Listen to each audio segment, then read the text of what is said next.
Baik, selamat pagi. Hari ini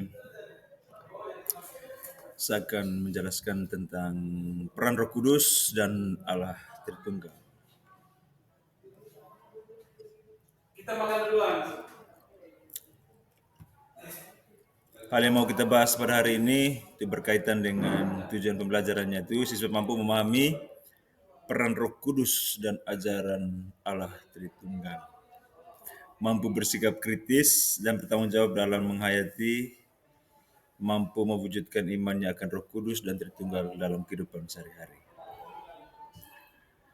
Asesmen pedagogiknya, siapakah Roh Kudus itu, apa peran Roh Kudus dalam kehidupan gereja, bagaimana hubungan Roh Kudus dengan Allah Bapa dan Yesus Kristus, apakah Anda mengalami peran Roh Kudus dalam kehidupan sehari-hari.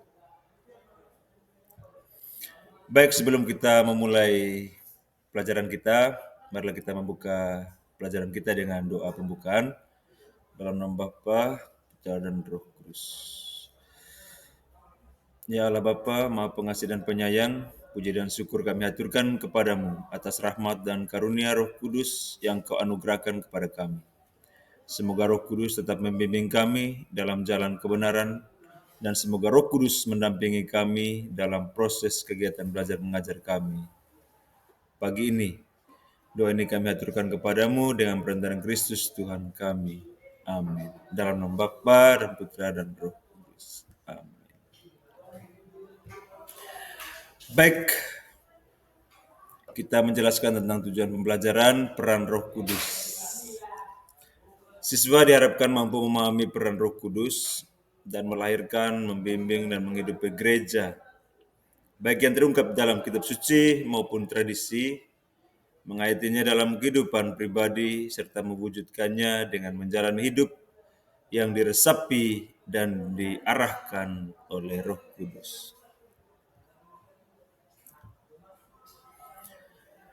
Sebagaimana Allah adalah roh yang tidak berwujud, tidak berjenis kelamin yang kekal, demikian pula dengan Roh Kudus. Tidak ada yang mengetahui seperti apa Roh Kudus itu selain Roh Kudus itu sendiri dan Yesus Kristus. Tetapi sebagaimana kita alami dalam kehidupan sehari-hari, banyak hal dalam kehidupan kita tidak kasat mata, tidak jelas wujudnya, tetapi kehadirannya dapat kita rasakan. Kalau kita tahu angin, pernahkah kita melihat angin itu seperti apa sesungguhnya? Tapi kita bisa merasakan adanya angin lewat hembusan, lewat dinginnya yang menyapu kulit, lewat goyangan daun dan pepohonan. Seperti itulah Roh Kudus.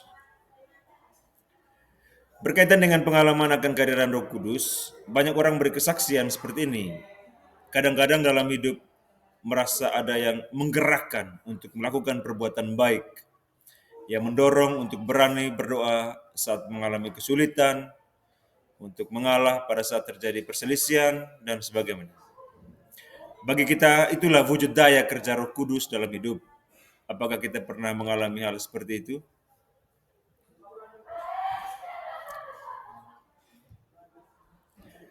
Baik, untuk memahami apa wujud Roh Kudus itu, kita bisa melihat ada beberapa simbol-simbol yang digunakan oleh orang Katolik yang menyatakan Roh Kudus. Ada air, ada api, ada awan dan sinar, ada angin, ada matahari, meterai, merpati, tangan atau jari, dan juga ada urapan minyak. Baik, dalam Perjanjian Baru, di Injil Markus dan Injil Matius, kita melihat Roh Kudus sebagai daya kekuatan Allah yang hadir sepenuhnya dalam diri Yesus, baik dalam sabda, tindakan, maupun dalam pribadinya. Berkat daya kuasa Roh Allah itu, Yesus mengusir setan dan memaklumkan kerajaan Allah. Ini terdapat dalam Matius bab 12 ayat 28. Menyembuhkan, mengampuni orang-orang, dan membangkitkan orang mati. Dalam Injil Lukas juga dan kisah para rasul menekankan Yesus yang sejak awal diperlihatkan dan dikandung oleh Roh Kudus. Itulah sebabnya Yesus tidak hanya dikaruniai dari Roh Kudus, bahkan Maria yang akan mengandungnya pun sudah dicurai oleh Roh Kudus. Kepada Bunda Maria, malaikat Gabriel berkata, Roh Kudus akan turun atasmu dan kuasa Allah yang Maha Tinggi akan menaungi engkau. Sebab itu, anak yang kau lahirkan itu akan disebut Kudus, anak Allah. Ini dalam Lukas bab 1 ayat 35. Baik, seperti apa peran Roh Kudus bagi gereja? Kita melihat bahwa Roh Kudus itu sebagai pelindung gereja. Roh Kudus mengajar gereja untuk berani mewartakan kebenaran. Lalu Roh Kudus dianugerahkan oleh Bapa berkat Yesus Kristus tinggal dalam diri setiap orang beriman yang memungkinkan cara berpikir dan cara bertindak seperti Allah.